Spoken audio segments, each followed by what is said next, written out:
Hello everyone, welcome back to another BGCSE past paper review. Today we're reviewing a biology paper. This is a paper 3 from the year 2020. Remember, before you start this examination, always write the school number, your candidate number, your surname, and also your initials. All right, let's jump into the first question. As remember to always read the instructions carefully before you start the examination. So our first question reads that the diagram shows a mangrove ecosystem found in the Bahamas. Diagram not drawn to scale.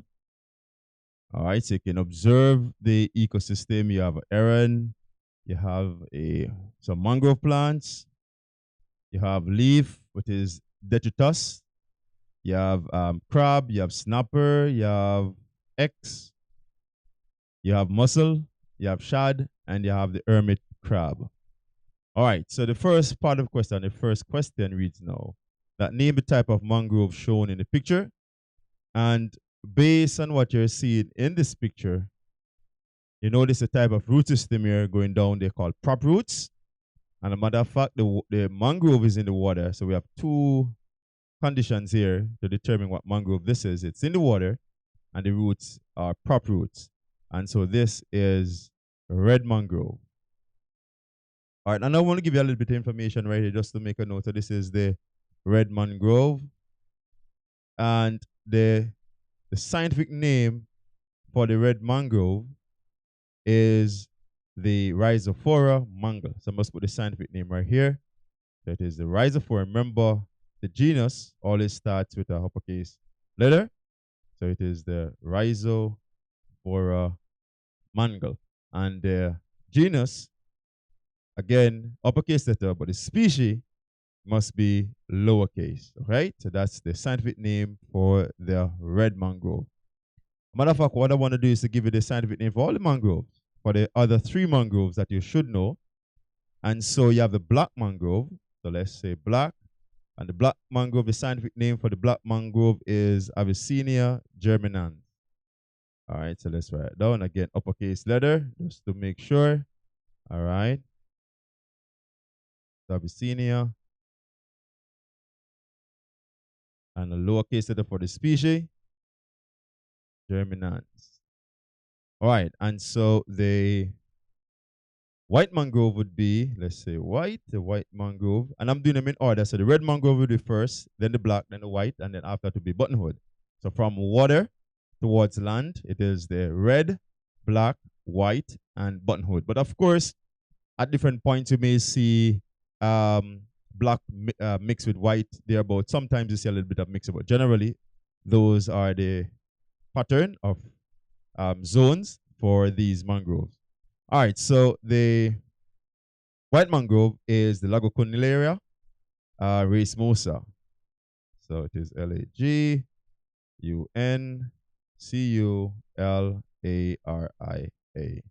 All right, so it's the Lagocunillaria racemosa. All right, so that is the scientific name for the white mangrove. And then we have the buttonwood. And buttonwood is called the Conocarpus erectus. So again, uppercase letter, Conocarpus erectus. All right, so those are the scientific name for the four mangroves that you should know. Red, again, Rhizophora mangle. Black, Avicennia germinans. White is the Lagocunillaria racemosa, and buttonwood is Conocarpus erectus. All right, let's go to the next part of the question. It's a state the name of the structure X. And the structure X, they are typically roots, right? But they have a special name, so we're going to put the special name for X, and these are called prop roots. All right, not just roots, but they're called prop roots. Red mangroves have prop roots. They go down like anchors or fingers going down into the soil. Now, part 3 is a state one way in which structure X aids in the survival of mangroves. So how prop roots aid in the survival of the mangrove? So the first one, or I say a major one, there are actually two ways, but let me give you one, and that it provides, let's say because prop roots, they provide anchorage, all right, or increased stability. So provide anchorage or increased stability.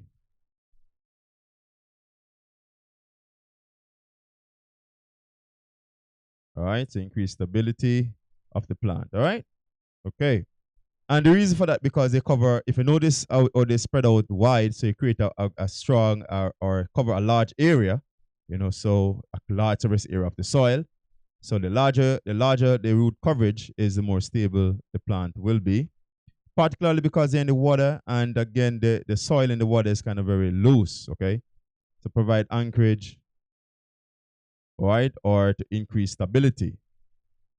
Another one here is that they contain something called lenticel. So I'm going to say contains, so this is another option right here, contains lenticels, all right, to obtain oxygen.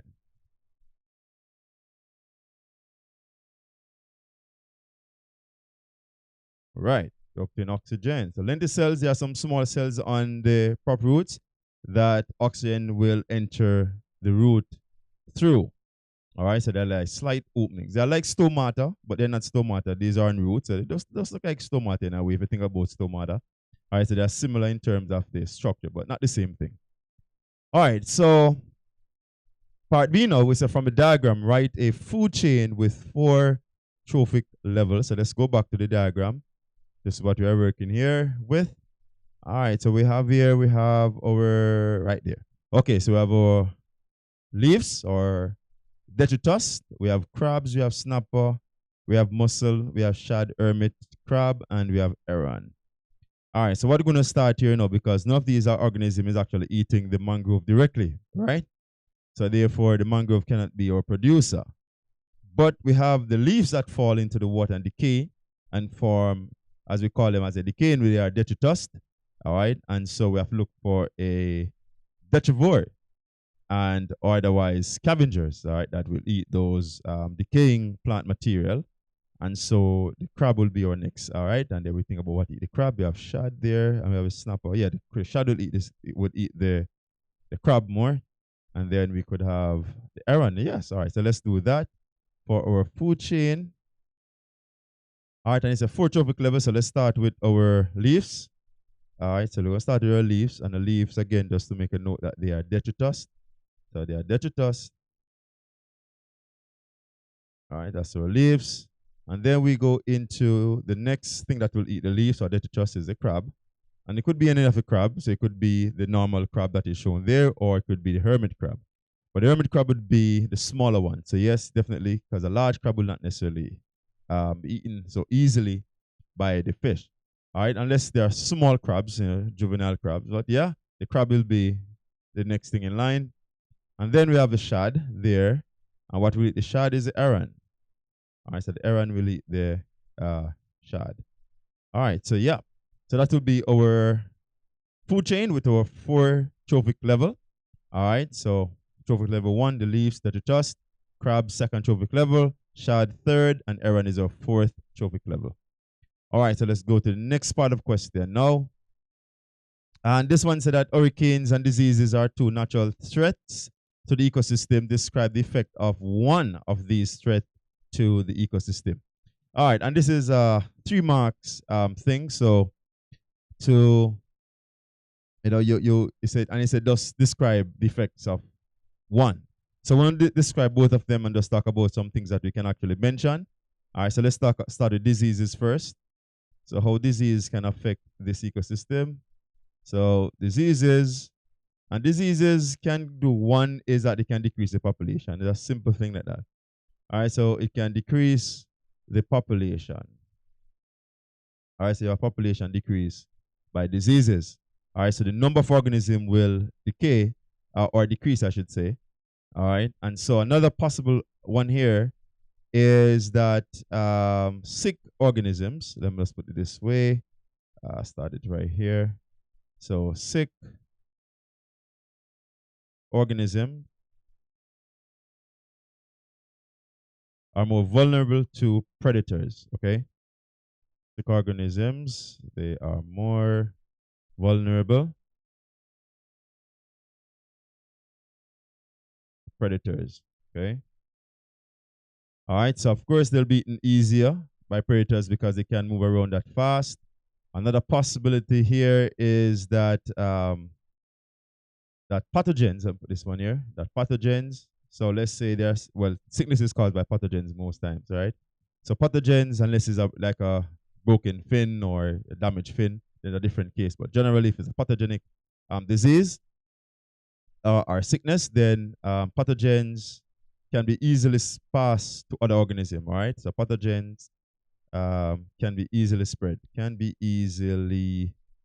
spread, okay? Because we're in the same water and the same space, so the pathogen could easily spread, all right? I'm looking for 3 marks for each of them, so that's another possibility right there. Let's see, yeah. So, okay, so those are 3 things we can mention there. All right, and disease can pass along the food chain as well. All right, it's the same thing as saying the pathogen can be easily spread because they have a close symbiotic relationship there as well. Let's talk about hurricanes a little bit. So some possible things that you can talk about hurricanes. We want to talk about list them now. So hurricanes could cause a number of things. One of the major thing is habitat destruction. Okay, habitat destruction. All right, so habitat destruction is one, and that's a major one there, destroying the habitat of the organism. All right, because the wind, the heavy waves, and so on could destroy the habitat.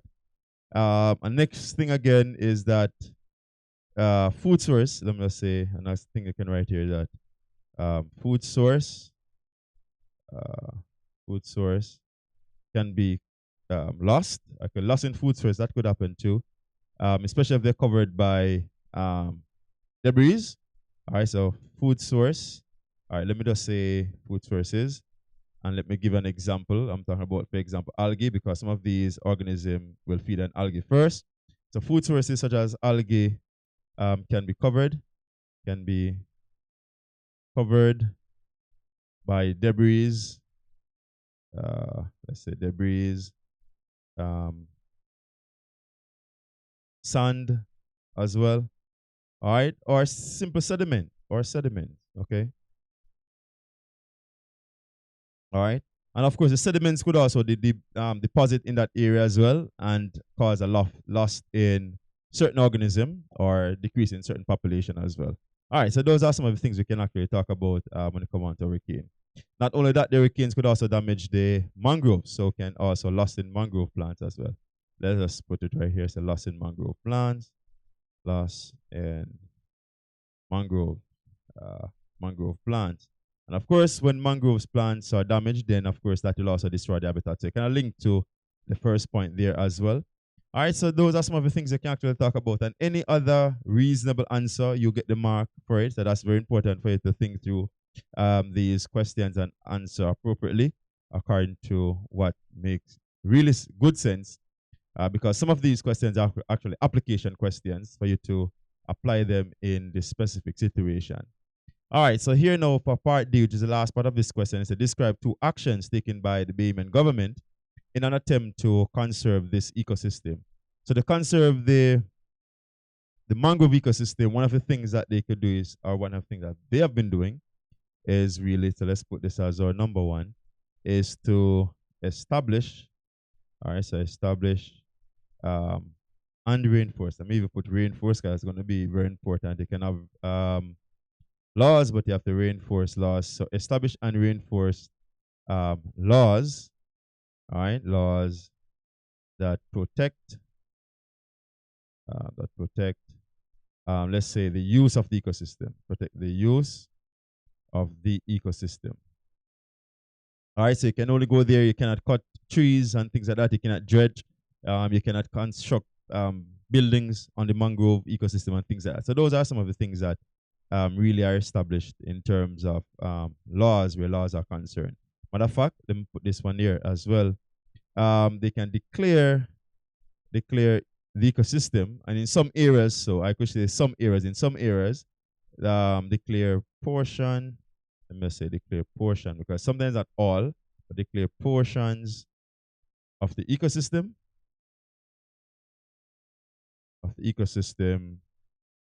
as national as national parks. Okay, as national, let me say, protected parks. Let me say national protected parks. All right, because yes, they are protected by law. Some of these portions of the ecosystem. All right, sometimes not the whole ecosystem, but a part of or an entire area. So it depends on where you go. Another attempt right here to in terms of conserving the ecosystem is by through education. So this our third one could be education. So education is a very important one as well. So the knowledge is important. Once you know, then you're more likely to protect or use it properly. All right. So knowledge, education of the importance. Let me say that in this way: importance um, of the ecosystem. All right, of the ecosystem. So in other words, what they did, and put this in bracket, is to spread awareness. Okay, so spreading awareness. All right. So if people know generally about the use and the importance of this particular ecosystem, how it will impact them and their children, and actually future generation and generation after, then of course you have a better usage of the ecosystem. If you do not know and you only think about your immediate needs, then you're going to misuse it. All right. Another one that is really active, and this is not only just by the government, but also non-profitable organizations such as Brief and Barmer's National Trust. What they have been doing is to embark on replanting. All right, so it's embark on. All right. Oh, all right. Let's embark on replanting mangrove plants. All right. Replanting mangroves projects. So there's a lot of projects going on where they replanting. So embark on replanting mangroves projects or mangrove plants. All right. So those are some of the ways. They asked for two. I just give it four. And any other reasonable thing that you know about that the government is actually doing, then that will be actually accepted.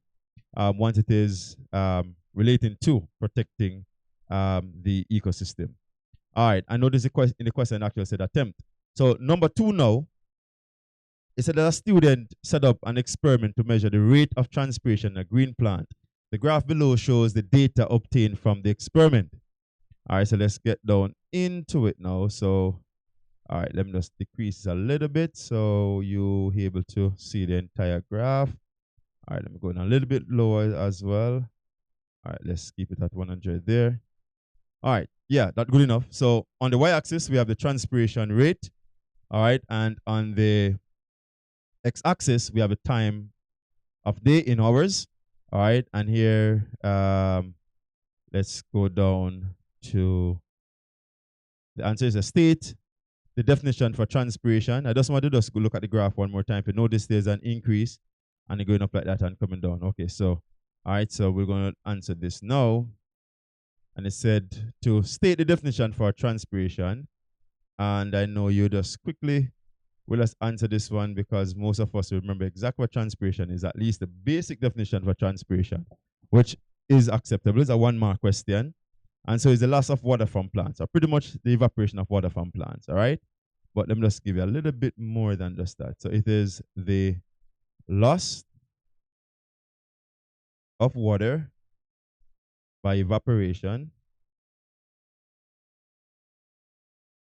from the uppermost, okay, from the uppermost parts, and I'm saying parts for a reason, parts, uppermost parts, and particularly the leaf, uppermost part of a plant, all right, or of plants. All right, and the reason I said uppermost plants parts is because it's not only the leaves alone who lose water, but generally the leaf is a major part. So if we say evaporation of water from leaves of plants, perfectly said, not a problem. You get a mark for that. All right. So it's evaporation of water from the uppermost parts of a plant. Let me just put leaves in bracket here because leaves is a general site for evaporation, or transpiration. But water can last through flowers as well, and also through stems. All right, but the general is the leaves. All right, that's the major site for transpiration. However, part B, It's a name one instrument used to measure transpiration, and the name of the instrument is used to measure transpiration. And the truth be told is not necessarily technically measuring transpiration purely, but just measuring the rate of water uptake. Is actually called a photometer. All right, so the photometer is the instrument used to measure the rate of transpiration. All right, but we technically can't measure the exact rate of transpiration. We measure actually the rate of water uptake. All right, so for part C now, it said name the structure in the leaf that allows transpiration to occur. And the structure that allows transpiration to occur is actually called the stomata. And the stomata, they are controlled by what they call the guard cells. The guard cells will control the opening and closing of the stomata, but the stomata is what controlling the rate of transpiration or why the stomata is. All right, and here's to calculate the change in transpiration rate between 8 a.m. and 12 p.m. So let's quickly go on the graph looking for 8 and 12 p.m. All right, so if you look at 8, stop it right there. So 8 p.m., if you look at the graph carefully, you're going to reach at 8 p.m. or so 8 p.m., 8 a.m., I should say. So 8 a.m. coming up here. All right, you're going to come all the way up somewhere here. So this will be about 64. Just to make a note right here. So this is 64 in the 8 a.m. Because each line is actually 4. So if we count the number of lines between from 0 to 20, each line values 4 mg per 3 hours, right? And then it goes all the way to 2 p.m. and 2 p.m. will be here. Okay, I need to go up more on the graph. So 2 p.m. is this line here, and it stops somewhere right here. So this will be in the halfway through both lines. So it's going to be 182. Okay, so 182 and 64. Okay, that's what I get. So let's just do the calculation real quick. All right, so the calculation here will be 182 minus 64. Oh, wow, I jump in the thing. Let me go back here, right? So 182 minus 64, and that equals to minus 64. That equals to 118. All right, and it is measured in GM slash 3 hours. Okay, so every 3 hours. All right, so yeah, so that's actually the unit right there. So yes, it's 118. Difference there is 118 GM for every 3 hours. All right, so next question here now is part. You have this question. It said that the student measured the humidity of the air during the experiment. She found that the humidity increased between 4 p.m. and 8 p.m. Describe how this could help to explain the result on the graph. All right, so first thing, let's look at what is happening between 4 p.m. and 8 p.m. So we need to talk about that, 4 and 8 p.m. All right, so between 4 p.m., which is here to here, that's a decrease, right? So we have a decrease right there, and it asks us now to explain. Let me go back to it. It said, describe how this would help to explain the results shown on the graph.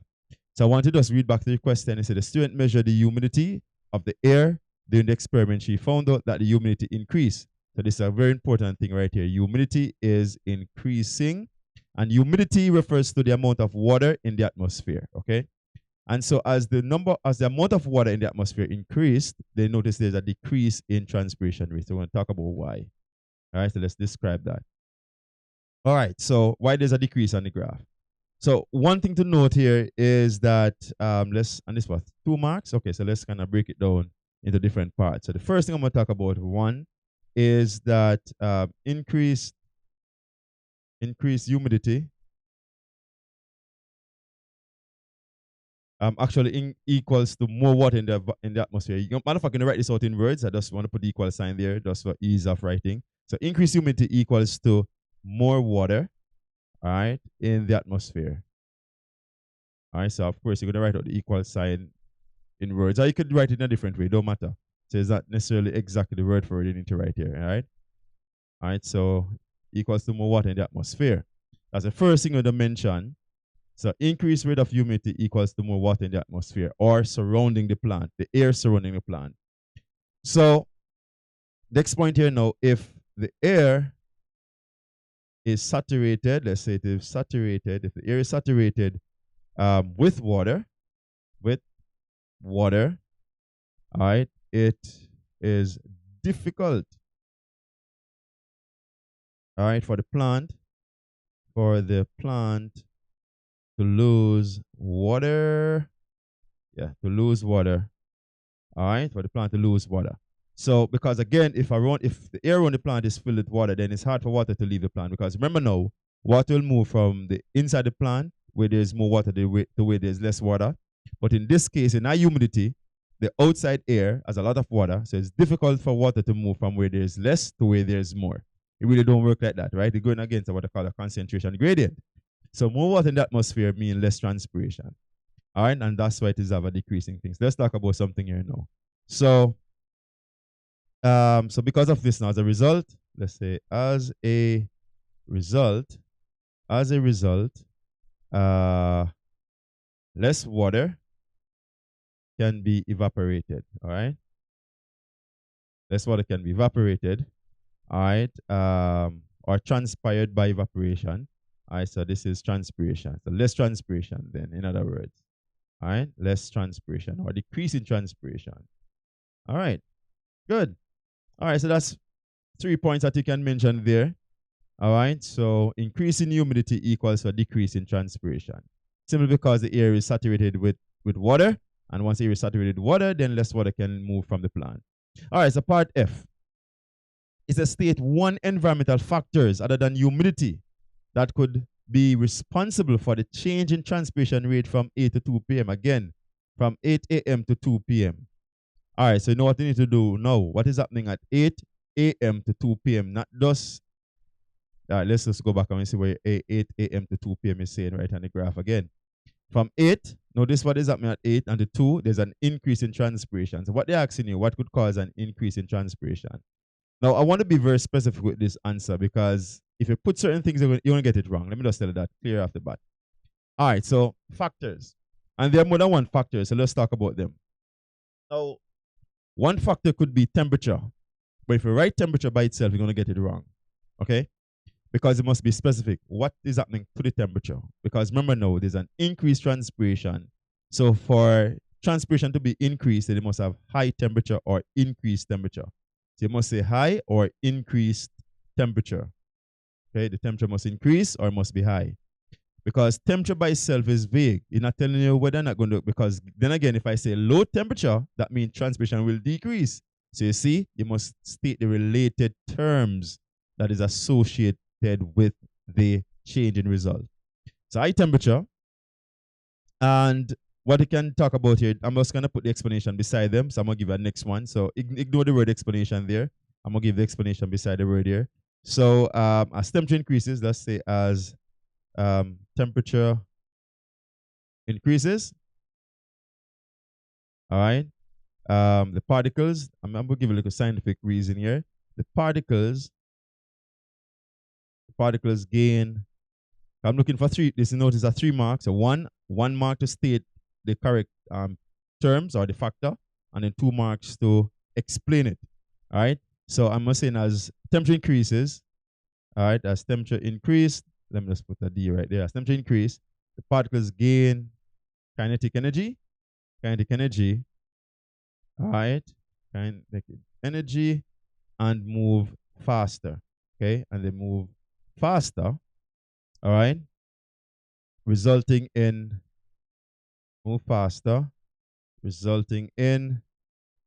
more or faster rate of evaporation, resulting in faster evaporation. All right? Because remember now, based on kinetic theory, as particles gain energy, they move faster and they tend to move up, and so they will escape in terms of evaporation. All right, so yes, so as temperature increases, the particles gain kinetic energy and move faster, resulting in faster evaporation. And that's why as temperature increases, the rate of transpiration will also increase. All right, and so another one we can talk about here, another factor we can talk about here is high wind or more wind. So high wind speed. So more wind, high wind, same thing, right? So high wind speed now will cause an increase in transpiration, Simple why? Because as let's say um, wind wind increases, all right, as wind increases, more water, all right, more water molecules, more water molecules, oh, all right, more water molecules are blown away, are blown away from the surface of the leaves, from the surface of the leaves. All right. And let's say now this result in uh, lower water potential around the leaf. All right. So as water moves from the leaves, then you have low water potential in the leaves, which means less water molecules around the leaves. All right, causing an increase in transpiration or evaporation. All right. So you have lower water potential on the leaves, causing more water to evaporate. Okay. Causing more water to evaporate. All right. So let me say increased transpiration here. All right. And that's it for that. The increased transpiration. Yep.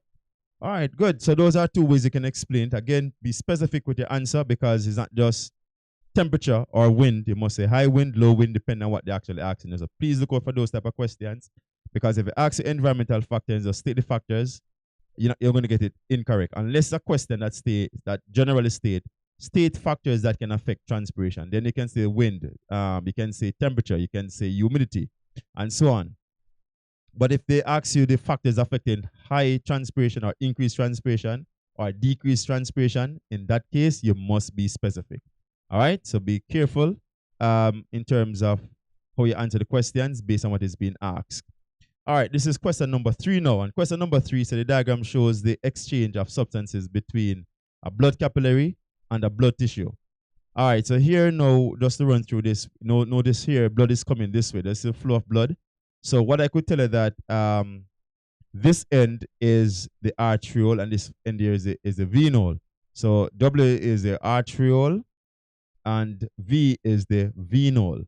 All right, that's the ends of the capillaries, right? In other words, I'm saying that W will connect to an artery and V will be connected to the vein. Okay, so arteriole.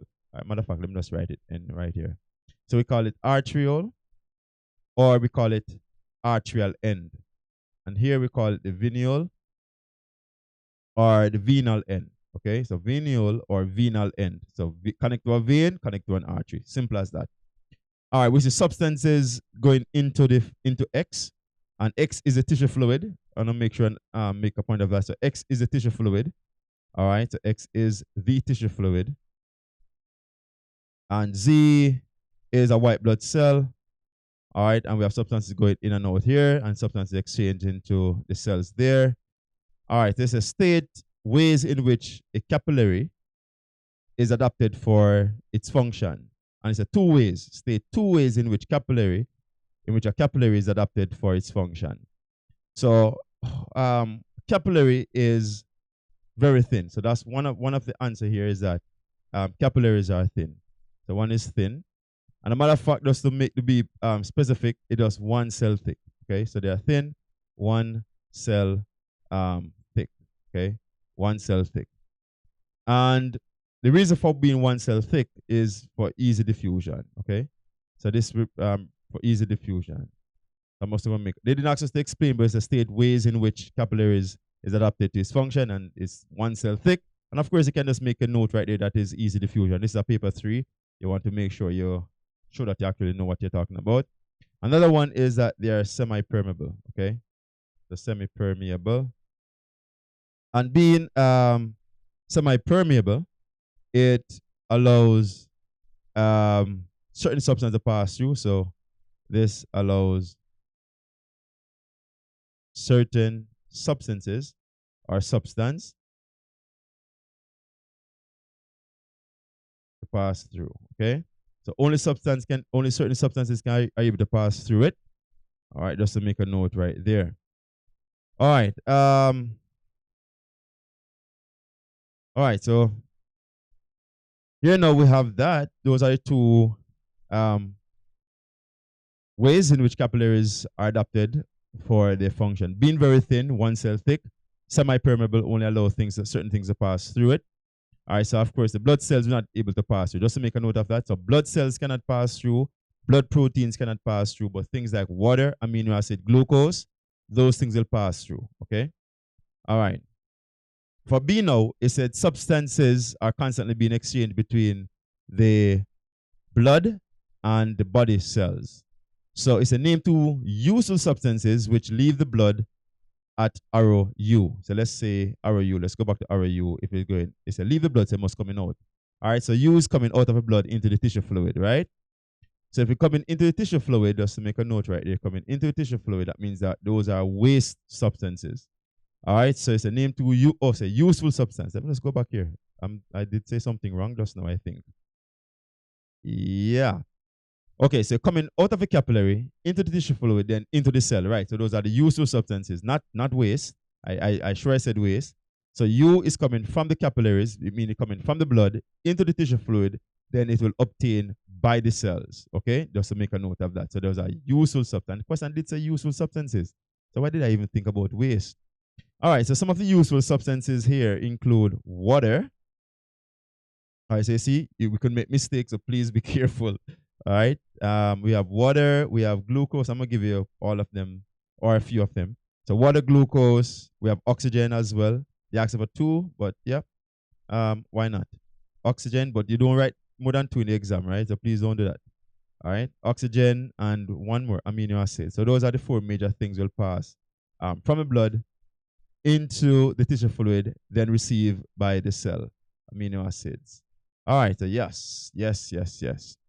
All right, identify one substance found in higher concentration in the blood at V than at W. And I remember exactly what V was. V was the venule and W was the arteriole. Let me just go back to it and show you real quick. So I think I gone too far right there. Okay, cool. So arteriole coming from the artery, that means oxygenated blood, think about it. And the venule going back to the vein is deoxygenated blood. So he said, I'm going to name one thing that is high in concentration at V than at W. And so if V is deoxygenated blood and W is oxygenated blood, then we know our answer must be carbon dioxide, right? All right. Yeah, that easy one. All right, so carbon dioxide. Carbon dioxide. All right, yep. So carbon dioxide. All right, cool. Let's see what the next question is about now. Or this question is finished. No, it's not finished yet. It's a name the liquid label X. Oh, that was tissue fluid. I'm just gonna go back to show you to make sure that we are on the same page. Yeah. So X is tissue fluid. So on the tissue, that tissue fluid. Okay, so X is tissue fluid. All right, I have to go back and forth, but of course in exam your paper will be side by side. So you're at an advantage.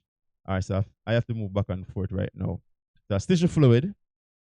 And then the next part asks us now is on the diagram, draw a line showing where excess liquid, X drain and collects and label it Y. So if you have excess tissue fluid, where will it go? It will go into the lymphatic system, right?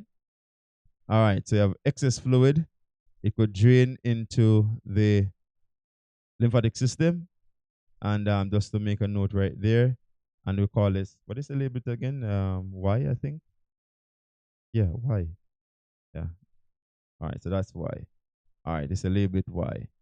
All right, so some of the excess fluid will drain into the lymphatic system as well. So this is, we'll call it a lymph vessel. Okay, so this structure right here is called a lymph vessel. All right, and at the lymph vessel, you get what they call lymph nodes, and lymph nodes will produce lymphocytes, all right, or white blood cells. All right, and here now part D, state the name of the cell label Z. Jesus, let me go back one more time. I'm sorry to go back and forth, but Z is a white blood cell, specifically phagocyte, all right? Sorry to go back and forth. I'm very, very sorry. All right. That's it. I think that's the last one though. Yeah, it has to be, right? So a question done right here. So is this phagocyte? It's a white blood cell, but it's a phagocyte. And it said name it. So I'm gonna put phagocyte, and let me put white blood cell in bracket.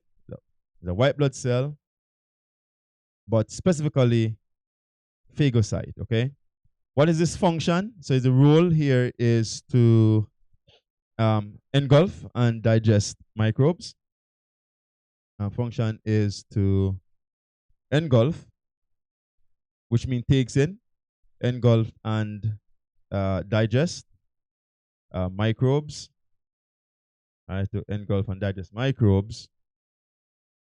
Or pathogens. Let's even say or pathogens, right? Or pathogens. All right. Such as to give an example, such as bacteria. All right, so it kill bacteria and also viruses, right? Of course, anything that is should not be in the body that is deemed as being foreign or dangerous, yeah, then the white blood cell, which is a phagocyte specifically, will engulf and digest them. All right, so take them in, digest and break them down. All right, so this is question number 4 now. All right, this is supposed to be number 4 right here, right? All right, the number is gone. I don't know where, but anyhow, it said that the inheritance of the ABO blood group involves codominance, right?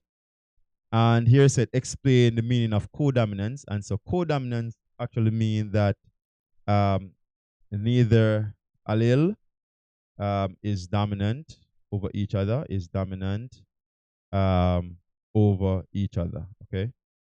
Over the other. All right. So as a result of this, hence, both traits will show in the phenotype. Okay.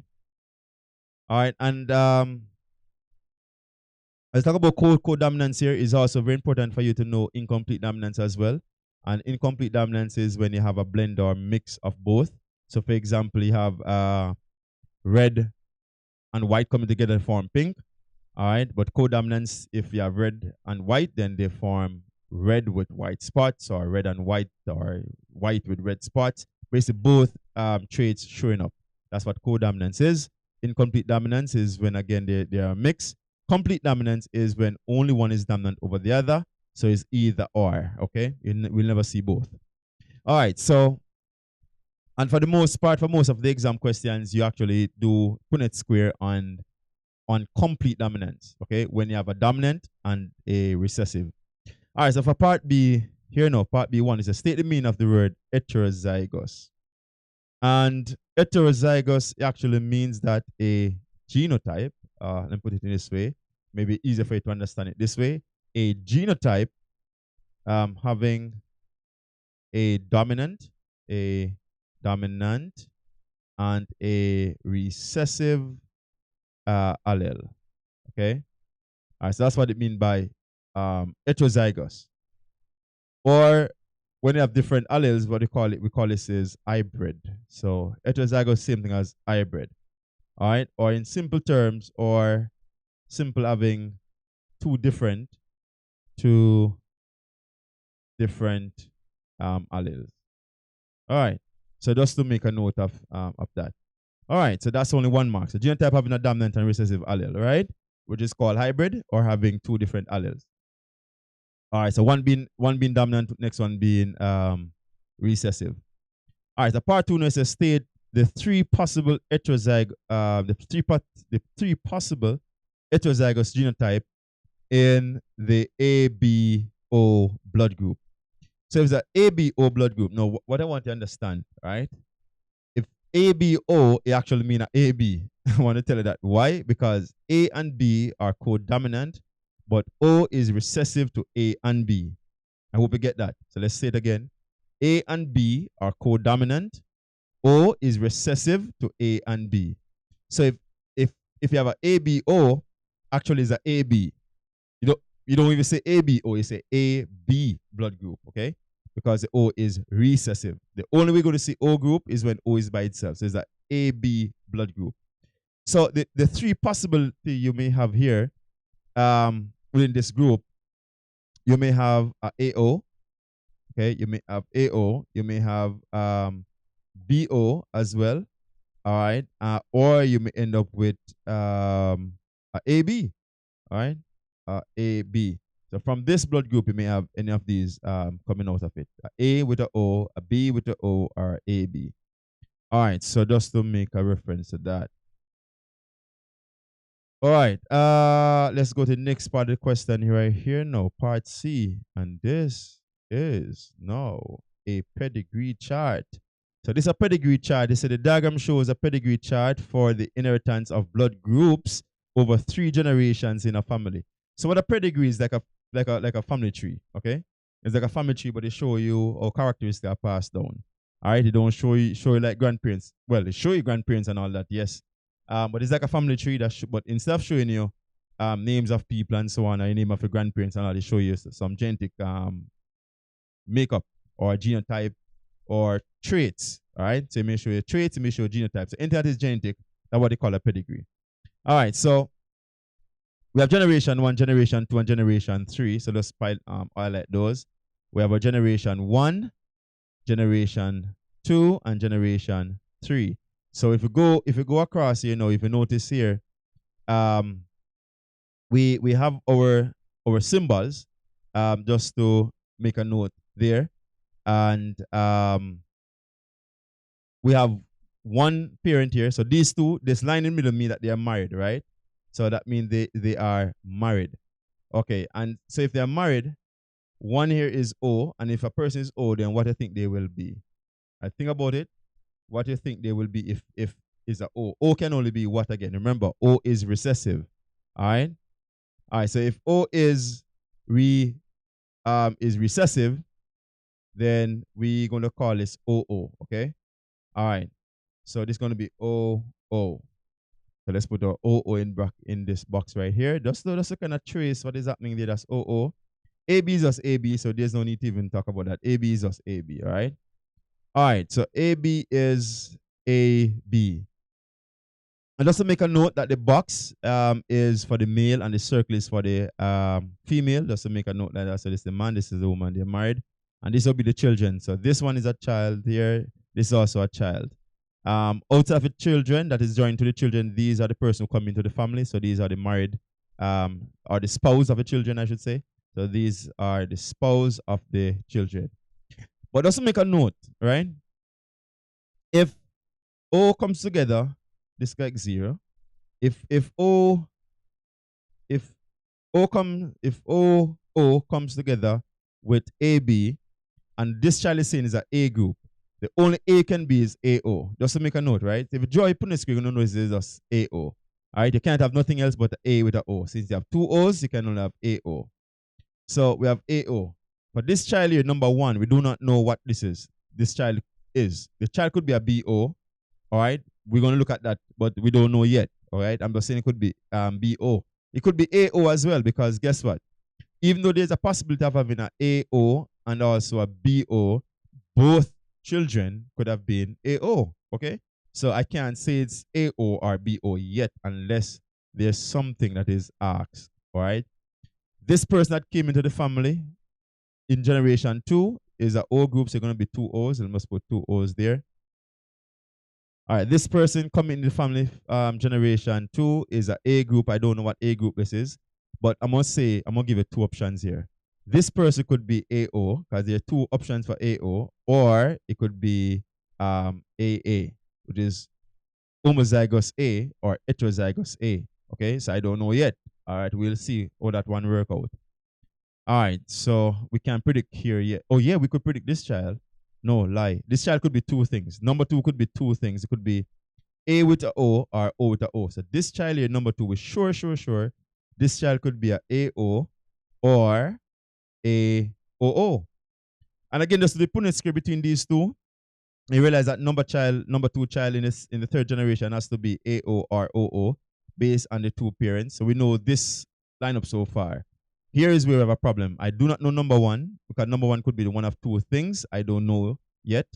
But number 1 could have been a AO or a BO. All right, let them put it here. This could be a AO from both parents. So notice the parents are AB and OO. So this child could be a AO or a AO or BO. That's only 2 possibilities. But I don't know yet. this A group one could have been two things. All right, let me put it down here, I guess. All right, that's okay. All right, let me see if I could move this. No, I can't. Okay, that's fine. All right. Let me. Okay, yeah, I think I got it. No, I did not. I only thought. All right. Anyway, let's go down to it and see what we're gonna do here. I don't know what they're gonna ask us, yes, but let's just look at it.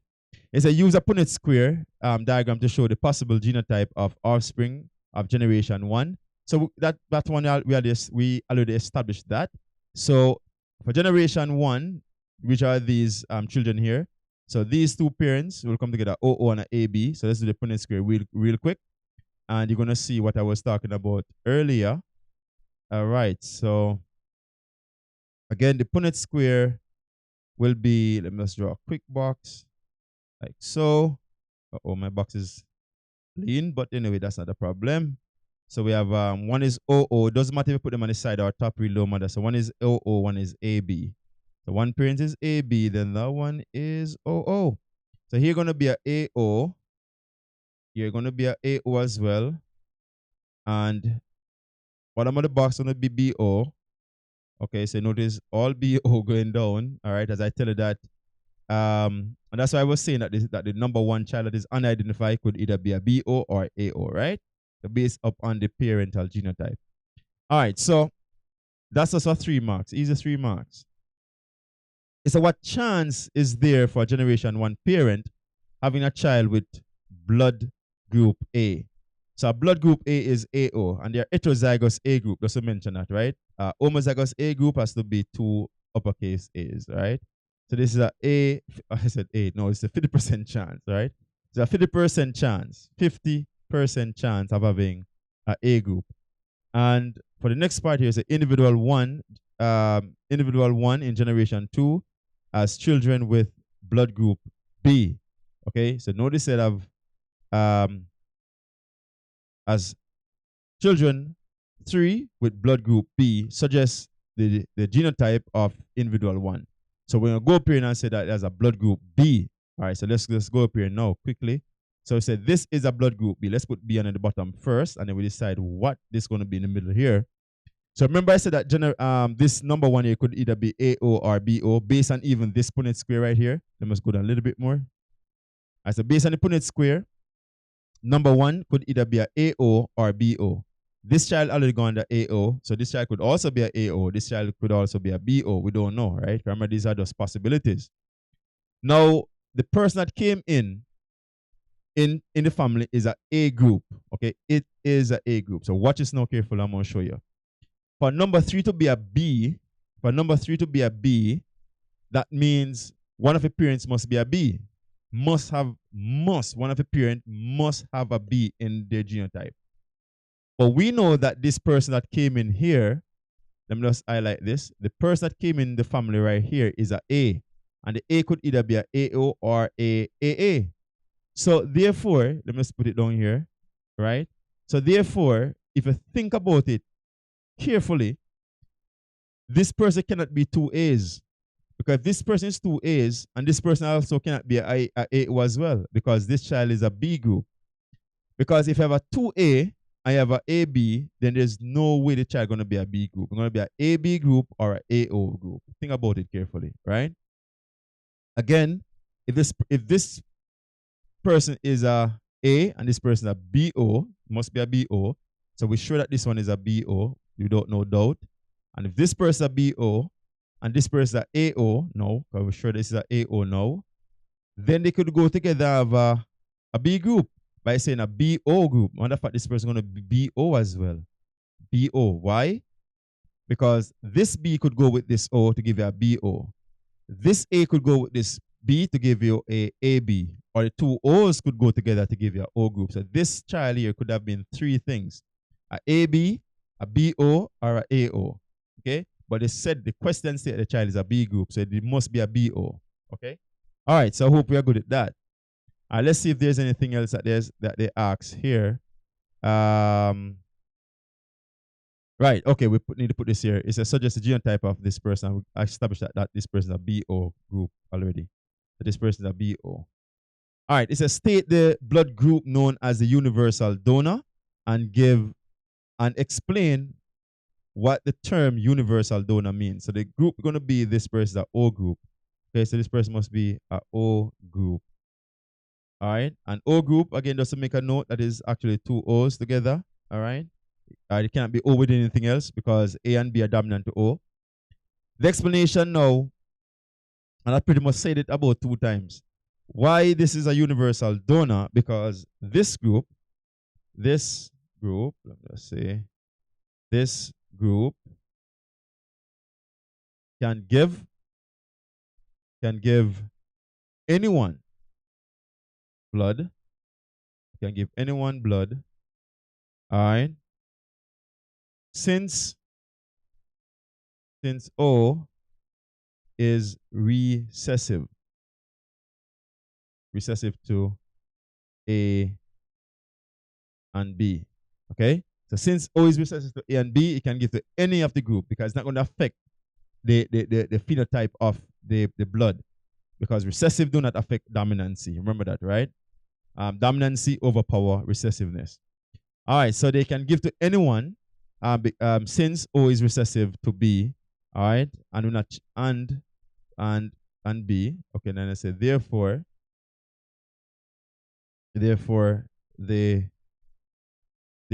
donating O blood group, therefore donating O blood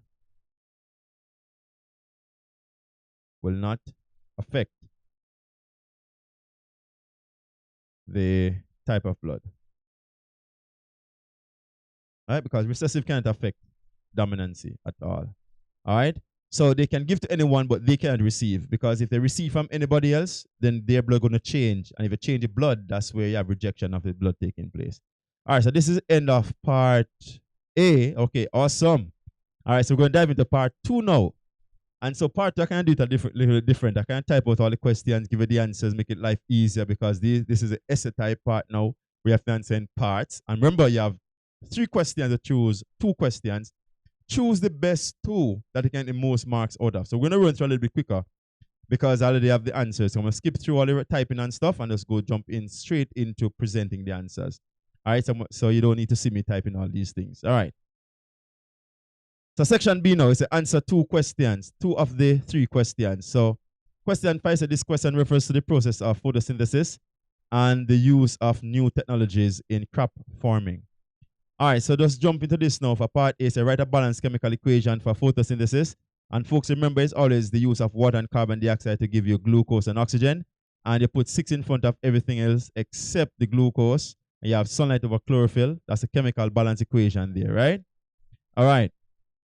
So for part B now, it said describe how plants obtain and transport the following substances. And so carbon dioxide is 1, and there are 3 marks here. So carbon dioxide is obtained from the air by diffusion. It enters the plant through the stomata of the leaves, and passage, which is mean transport, throughout the leaves by diffusion. So it's obtained by diffusion and also transport through the plant by diffusion as well. All right. Now for water now enters the plant from the soil by osmosis. So plants take up water from the soil by osmosis. It is transported through the plant by the xylem vessel. All right, so water is being transported due to a continuous suction or pull caused by transpiration, which is evaporation of water. Now, so because water is adhesive, which means it can stick to something else, and it also cohesive, which means it can stick to itself, it is easily transported through the narrow xylem vessel by what they call capillary action. All right, so that's the answer right there. So you can always pause and write them down and study them. Now for part C, it's a give an example of 1 mineral, iron, needed by plants for photosynthesis and state why this mineral is needed. And for 2 mark, you name it and you state it. So the major mineral iron that is needed for photosynthesis here is magnesium. But magnesium is not directly in photosynthesis itself, but what magnesium does is that it is needed for chlorophyll, the making of chlorophyll. And since it's used to make chlorophyll, chlorophyll is what absorbs light. And so if you do not have chlorophyll, then you can't have no absorption of light. And if there's no absorption of light, there's no photosynthesis. So definitely magnesium is needed for photosynthesis. All right, because it used to make what? Chlorophyll. And without chlorophyll, there's no photosynthesis. All right, so for part D, it's hydroponics and tissue culture are both techniques used in modern day crop farming. And hydroponics, think about the word hydro means water, so it's a water system. But let's go on to part one. It said describe what is meant by hydroponics and tissue culture for 4 marks. So hydroponics here is the growing of crops with water containing dissolved nutrients rather than using soil. So you use water mixed with nutrients without any form of soil at all. And I have a picture here of a hydroponic. Notice these pipes with the vegetables in it, and water is running through these pipes with nutrients. And I source where I get this picture from. I don't want to get in any trouble copywriting thing. All right, for tissue culture now, it says the process by which tissue is separated from an organism, usually a plant, all right, and grown under artificial means into a fertile organism or to a self-sustaining plant. And so also have a diagram right here as well that will show us how this works. So to get a plant material, take off tissue from it, put it into a nutrient-rich solution or medium, and then eventually those tissues will end up forming an entire organism or plant. So that's this tissue culture right there. All right. It is best in some plants rather than other plants. All right. So part 2 here now said, what are 3 advantages and 2 disadvantages of using hydroponics and or tissue culture over traditional methods of crop production? Again, what I'm going to do is to give you both of them because they said choose or, but you don't know if a question might come to be specific with which one. So I want to give you both so you get the understanding of both. So for hydroponics, again, it's going with water, right? So the advantage is faster production generally. And why faster production? Because remember, the nutrients are there readily for the plant, okay? And instead of the plant try to suck nutrients from the soil and the soil may be depleted, you have faster production because the nutrients are there right at the roots. So the plants have a little bit of work to do. The nutrients are just there feeding the plant. And now disadvantage now, it requires a lot of attention. So even though the nutrients are there and whatever, and all the water is there that the plant need, but you still have to be there on a daily basis to check water level, to check if the amount of nutrients is there. So it requires a lot of time, but you get faster production. Another one here is that it's easier to control pests. It is easier to control pests, simply because, again, you're going to be in an enclosed area. Hydroponics is generally in enclosed area, or at least a greenhouse. You can put in a greenhouse if you want, or you can put it in a shed or a shade house. But generally, it's enclosed, and not only because that again you have is not a large piece of land. You can have hydroponics in a very small piece of land, and you have hundreds and hundreds of plants there. All right, and so a disadvantage, even though you can control pests, is that if water is contaminated by diseases, then it can affect all the plants, because remember now the water system is generally connected right through the entire farm. Generally, some farms can have them separated, and they have valves in different areas that they could turn off and certain plants, because guess what now? And large hydroponic farms, if they're doing different crops, because different crops require different nutrients, then they may not connect all the systems. They may have a system for cabbage, a system for lettuce, a system for carrots or beans and so on, because they require different amount of nutrients, right? So another one here is that you have more yield and easier harvesting because everything is in one place. Again, because you have faster production, faster growth, faster development because of the available nutrients. They get more in a shorter time. And you also, because you're also close as well, you get easier harvesting. You don't have to drive a tractor to go to the big farm. You can just pluck them out of the pipes, and that's it. You have a plant right there in front of you. All right. Even though you have a faster yield and more harvesting, and a disadvantage, I'm kind of relating them in a sense, if you notice what I'm doing, right? Here you have a high installation cost. To install it, it's going to be really costly. It's not just cheap. You have to buy pipes, you have to buy the nutrients, you have to buy the pumps, you have to buy valves. Oh my God, there's so many different things you have to think about. Plus, you have to find the expert. All right, nutrients are really available to plants. That's the advantage. The advantages are in green. Disadvantage, no. Different crops may require different concentration of nutrients, I said earlier. And so, even though you dissolve the nutrients there, you have to monitor the nutrient content, because certain plant, even at a certain stage of their life cycle as well, require a certain type of nutrients, especially if you have flowering plant versus leafy vegetables. Leafy vegetables tend to like nitrates or nitrogen-based nutrients. For flowering plants, you have to make sure that you have your phosphorus and your potassium. to ensure that you have good flowering and strength of the plant as well to sustain the fruits. All right, say if you're growing like sweet peppers, for example, the sweet pepper are going to get heavy, so you have a lot of phosphorus to maintain the strength of the plant. You also have to have a lot of potassium as well to ensure that you have good flowering and fruit formation. And so those things are things you have to consider when doing hydroponics. You not just pour some nutrients in the water and yeah, we have crops. Nah, you have to take time. You require expertise. All right, so more plants in less space. That's an advantage there. Less wastage of water because the water keep on circulating. If you water and plant in a big field, the soil going to take up some of the water. Some of the water will evaporate and all different water wastage will happening. But in the hydroponics, the waters keep on recycling or circulating. So yeah, you conserve water. Tissue culture now. If you're writing about tissue culture, advantage and disadvantage again in green and red, respectively. For tissue culture, you can have large number of plants can be obtained in a very short time. You can take off one stem and make hundreds and hundreds and hundreds of small plants, right? Disadvantage, it may be costly and you require expertise. There, you need expert. You're not just anybody could go and do tissue culture. You need to know the know-how. You need to know the knowledge of it. Yeah. All right. So it's a science, a technique. You know, it requires special skills and special timing and different part of a tissue. So it's not just anybody can say, okay, I'm gonna do it. No. All right. For advantage, quality is maintained. And why quality is maintained in the plant? Because tissue culture is mitosis. Is an asexual reproduction by mitosis. So therefore, the offspring, right, will be exactly as the parent because it's asexual by mitosis. Now, a disadvantage now, and a matter of fact, I link this to the mitosis thing because less resistance to disease or adaptation to environmental changes. Because if the offspring are exactly alike like the parent, if one disease outbreak should happen among the plant population, then all the plant will actually be affected because none of them will be resistant. They do not have a gene or the genetic makeup to be resistant to that particular disease. So you could destroy a whole crop by disease easily. All right, because since they're genetically the same, yeah, you have no variation. Then one thing affect one, you affect all. Simple as that. Everything just go on one time. So you can have extinction of crops. You can lose your whole farm. You know what I mean? If you only have one crop. All right, faster production, definitely, because again, grow in tissue culture, they grow really rapidly into self-sustaining plant really quick, rather than growing from seeds, right? So growing from seeds take a longer time than growing from tissue culture. Now, even though you're growing faster and better and so on, you have to have sterile conditions as a disadvantage. So you must have sterile conditions required, especially when doing the tissue culture before you reach the self-sustaining plant.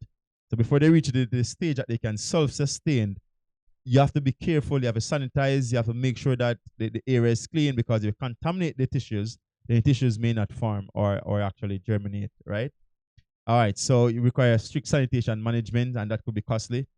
And an advantage right here, the last one is that you can repopulate endangered species easily. So if you have a species is endangered or almost becoming extinct, then you can repopulate that by using tissue culture really easily. All right, I'm jumping a little bit too fast now. And then number 6, then we have one more question to go. It says hormones play a key role in the reproductive cycle of females. All right, of females. We're talking about females' reproductive cycle now. All right. Now we said one hormone is FSH, and FSH is the follicle stimulating. This is supposed to be FSH. I have FHS right here. FSH should be here, which is follicle stimulating hormone. That's a typo. It's actually correct at the bottom here in red. Is a state the site of FSH production and the site where hormone action occurs and the function of FSH. So we're going to talk about where is it produced, where it actually act or work, and the function where it is working. So the 3 marks there. So we have a site, and the site is the pituitary gland. The site of action is the ovaries, and the function is to stimulate the growth and development of the follicle, which is the immature egg into mature eggs. All right, so that's the purpose for FSH, follicle stimulating hormone. All right, now for B now, hormone X is produced in the ovary, and this is hormone X. I don't know what hormone X is. It said ovary in the woman, in women. Okay, so women produces, not males now. It said the concentration of hormones X was measured in the blood of a female each day during her menstrual cycle. Temperature changes in her body was also measured. So measure the concentration of hormone X. We're going to figure out what hormone X is, and also the temperature change in our body as well. And so the graph below show changes in hormone concentration and changes in body temperature. So let's go to a graph. So this is a graph that's showing us um, the hormone. So this is hormone X right here. So notice this graph showing change in hormone concentration. It was low, then get high, then get low again. And body temperature here now was high, low, high, and then getting low again. All right. And it says state the name of the hormone here. So state the name of the hormone. All right, let me just get back into this. Yeah. It says state the name of the hormone being studied in the investigation and give 2 reasons for your choice. And just let us see the hormone again. Again, I say that the first part of this cycle, it was low, then get high in the midpoint, and then get low again. So the hormone being studied here is called estrogen, right? And the reason for that is that it increased towards the midpoint of a cycle. That's where ovulation going to take place. It decreased in the second half of a cycle. It is relatively low at the start of the cycle, and it is inversely related to the body temperature. So those are what? 4 reasons there I give you out of 2, right? Okay, so those are things that is shown on the graph, or graphs that tell us, matter of fact, that this is estrogen. All right, another part here now is to describe the relationship between hormone X and the changes in body temperatures. And so if you look at the graph carefully, let me just go back here, even though I have the event right there, I'm going to show you something. So look at the graph carefully. Let me show you. Notice here is high, this is low. Getting low, getting high, and then when it's getting low, this get high again, and when it's getting low, getting high. So notice they're opposite to each other. When one is increasing, the other one is decreasing. So the relationship is that they are inversely related. For 1 mark, they're inversely related. That's the answer right there. So in other words now, as the level of hormone X increases, the body temperature decreases. And as hormone X concentration decreases, the temperature of the body increased. So they are inversely related. As one increased, the other one decreased. For part 3, is a name another hormone not previously referred to in this question and state its function in the menstrual cycle for 2 marks. And this one, we only talk about estrogen so far, right?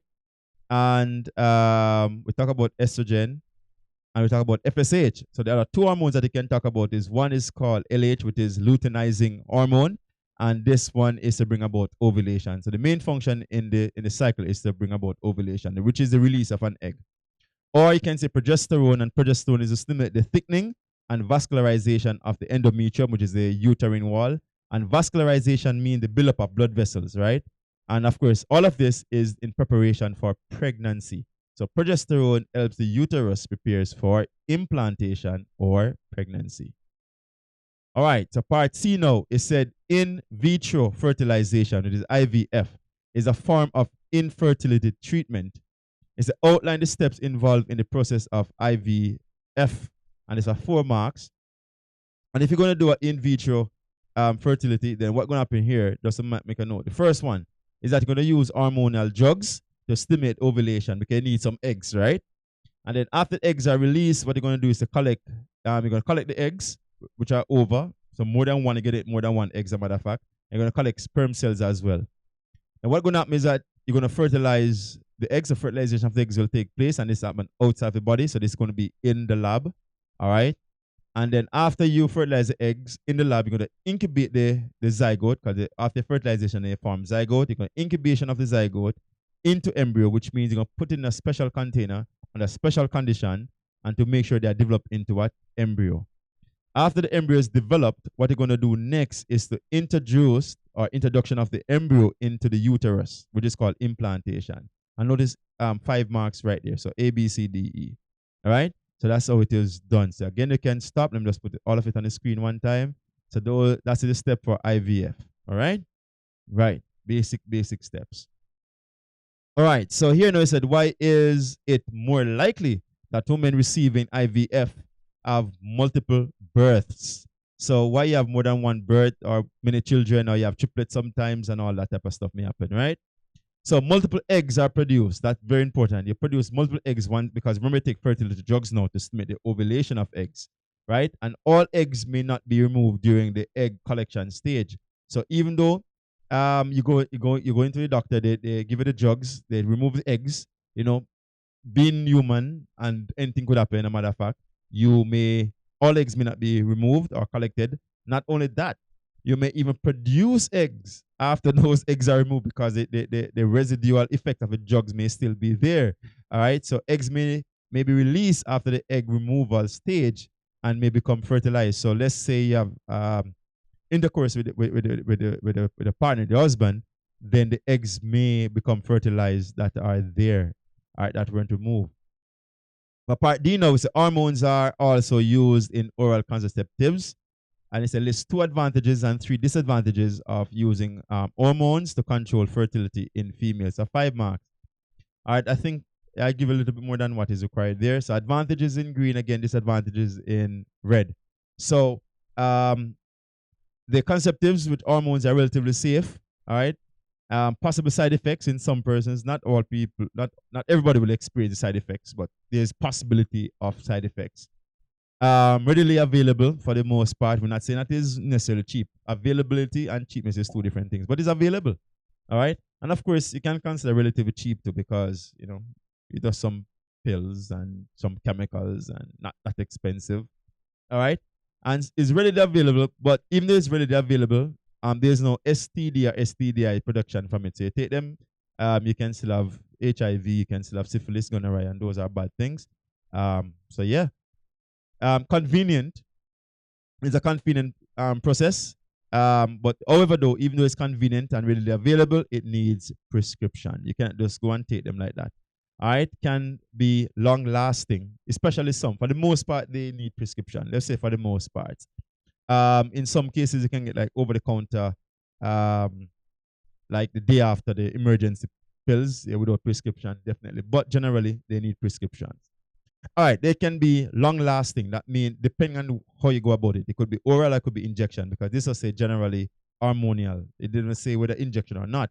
So injections last longer compared to taking a pill just for a day or so on. All right, so it could be a very long lasting effect. You don't have to be going back every week or every day. All right. However, though, it can interrupt the regular cycling of your menstruation. All right, so it can affect that. It is highly effective. That's an advantage. Highly effective because the chemicals will work definitely for what the purpose they're working for. However, though, even though they are very effective, they cannot be recommended if the person who require them have certain medical conditions. So we're talking about conditions such as diabetes and so on. Yeah, so it depends on different things. Heart problems, different things could really cause doctors to say, okay, you know what? No, you cannot recommend this because you're a health risk, or this may be the side effects that may affect your heart to beat fast and things like that, and may affect your heart rate and number of things. Kidney problems, because kidney will take out waste, and if you take pills, and of course the excrete excess out of the waste, you may have little problems with the kidney. So they will not recommend that. Last question here. And the last question is the process of natural selection is a result of variation which can be caused by mutation. A is a define the term mutation for 2 marks. So mutation now is simply a change that occurs during cell division in the sequence of the structure of the DNA. So once the sequence of DNA changes during cell division, yeah, that's how mutation takes place now. Just a specific notation right here is that mutation can be either gene mutation, which is a change in a single gene, or a chromosome. All right, and so you have a chromosomal mutation is a change of part of a chromosome. Now, I wanted to make a note here. Please take out this chromosome right here. It is a change a single gene. Oh, a single gene on. I think I say a or. Yeah, so this is actually correct. Changing a single gene on a chromosome. All right, or a chromosomal mutation is simply a change in part or whole chromosome itself. All right, so we have 2 types of mutation: gene mutation or chromosomal mutation. Now, for part 2, it says state 2 factors which can increase the rate of mutation. And one factor here, we have many factors, but just to make a note, special note here, that factors that cause or affect mutation are called mutagens. All right, just like those that cause cancer are called carcinogens. All right, so mutation are caused by mutagens. All right, so gone too far. All right, let's go back up here. Right, there's some other factors now that can increase mutation is one that radiation. For example, X-ray, UV radiation, beta rays, gamma rays, all right, alpha rays. They can cause mutation to occur faster than usual. All right, chemicals can also cause the speeding up of mutation as well. Example, chloroform, formaldehyde, food additives, the additives in the food, yes, they can cause us to mutate. We're not going to be like X-Men, but we can mutate. So cells could change and things could happen in our bodies. It can affect how the cells divide. Yeah, some medications, of course, can also cause mutation. Pesticides, eating crops with pesticides, and it could trigger off certain things that happen in your cells. Because remember that cell division is also controlled by chemicals as well, right? All right, so pH balance, a pH in the body as well. pH of the cell could affect it. The temperature of the cell, especially high temperature, higher temperature could affect how the cell divide as well, whether the cell divide properly or not. Does not make a note right here though that mutation can cause cancer, all right? But cancer is not necessarily a mutation. Just to make a note of that. Yeah, but mutation can lead to cancer definitely. All right, so part B now said Down's syndrome is an example of a disease resulting from chromosomal mutation. Explain in detail how chromosomes in a person with Down syndrome compared to those of people without Down syndrome. For 3 marks, is a person with Down syndrome have an extra chromosome, so they have a total of 47 chromosomes, while person without Down syndromes now have a total of 46 chromosomes, which means 23 pairs, right? So there's an extra chromosome in Down syndrome. Now, person with Down syndrome have the extra chromosome on typically the 21st pair. So pair 21, that's where the extra chromosome normally present themselves.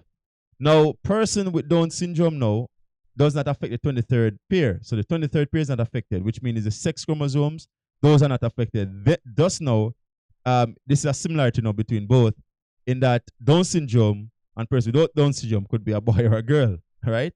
Yes, it can affect any gender. All right, so for part C now, part C1, is using the pictures below, outline the steps involved in the process of evolution by natural selection. All right, let's give a quick statement. Natural selection, the fittest of the fittest will survive. That's what natural selection is. The fittest of the fittest will survive. That's the bottom line. Easy way to remember it. Fittest of the fittest will survive natural selection. All right, so one here, based on the picture, if you notice the picture carefully, is that step 1 is that the giraffes have varying phenotypes, long necks and short necks. So notice we have long necks here. You can look at the long neck, short neck situation, right? This neck is short, long neck, relative, long neck. So they're different. The organisms are basically different. And so what happens if you look at the situation carefully is a food source is limited. That means the food source is at an height. If you notice, they're at a height.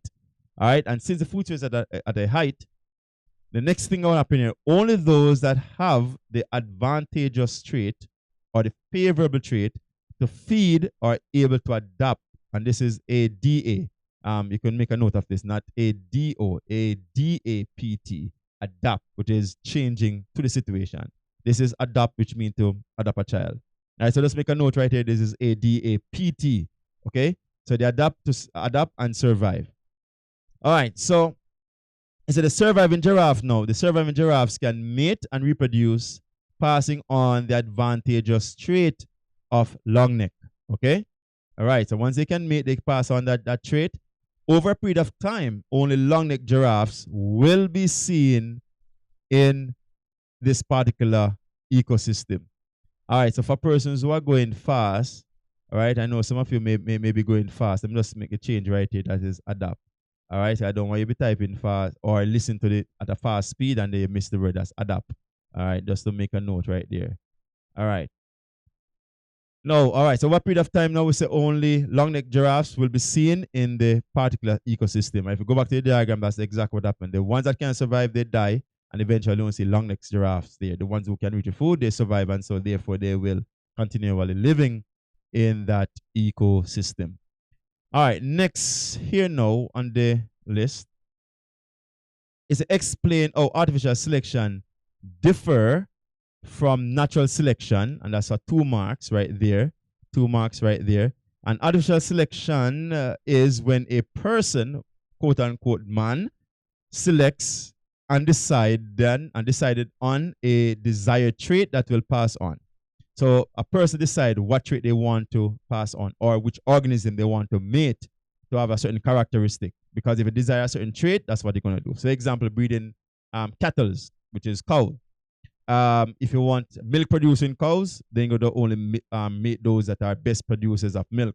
If you want those that are good meat producers, you're going to mate those that produce really good meat. All right, and so on. So you select what you want. A certain type of dogs, for example, you want a certain breed of dog, then you're going to breed or mix breed certain dog, you get certain traits. So you select what you want to do. All right, so however, no, on the other hand, no, natural selection is the survival of organism due to favorable traits necessary to adapt to a specific environmental pressure. All right, so adapt to that environmental pressure. Environmental pressure could be lack of food, it could be temperature, it could be a number of different things. Once you're changing the environment, yeah. And next point to note here, that artificial selection is faster, while natural selection is slower and can take a long period of time.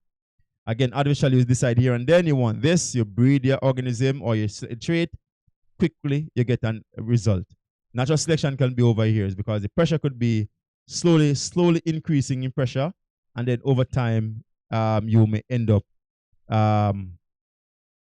with a high degree of that pressure, what caused the change.